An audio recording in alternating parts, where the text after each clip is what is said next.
जङ्गबहादुरको यो चाहिँ king William हो यो अहिले भर्खर मैले हेरेको यहाँको पहिलाको विलियम राजा 1817 सेन्चुरीमा बनेको त्यति बेला यहाँ राजै थियो पहिला त सबै राजाले चलाउने त नि यहाँ जहाँ पनि बिस्तारै बिस्तारै अनि चेन्ज हुँदै गयो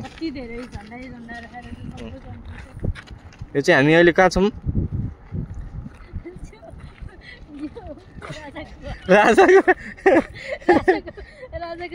कोब्लेन्स भन्ने ठाउँमा छ डोइचे एक भन्छ डोइचे एक भनेको कुनो जर्मन कुनो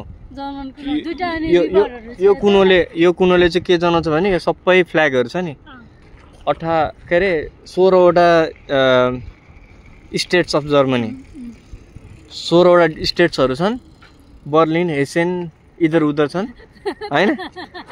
छन् त्यसको एउटा युनिटी भनेर जनाउँछ यो पोइन्टले चाहिँ अनि डिभाइडेड हैन नि त त्यो भनेको त डेभलपमेन्टको लागि एउटा बनाएको मात्रै हो त्यो डिभाइड भन्न मिल्दैन जर्मनी इज वान भन्ने हो अनि यहाँ चाहिँ दुईटा खोला छन् एउटा चाहिँ राइन खोला यताको चाहिँ खै के खेसेस खोला कि फेसेस खोला भन्थ्यो यो चाहिँ दुईटा जोडेर त्यहाँ एउटै बनेको छ त्यही भएर यो पनि एउटा पोइन्ट अफ युनिटी हो क्या दुईटा रिभर युनिट भएर ठुला रिभर युनिट भएर अझै स्ट्रङ भयो भन्ने सन्देश जान्छ ओल्ड वारमा चाहिँ यो अलिकति कहाँतिर भत्केको थियो भन्ने कुरा सुनेको छ यहीँको टुक्कै हो त्यही भन्ने लेखेकै छ नि जङ्गबहादुरले देखिन्छ त्यस्तो तर होइन हाम्रो यो 18 सेन्चुरीमा त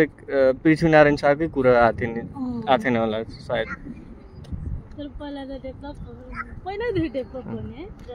ल हाम्रो अब के भन्नु छ 2 मिनेट गयो अझै चढ्दै जान्छ अनि अलिअलि फोटो खिच्छौँ अनि अपडेट त हामी दिइहाल्छौँ ल धन्यवाद बाइ बाइ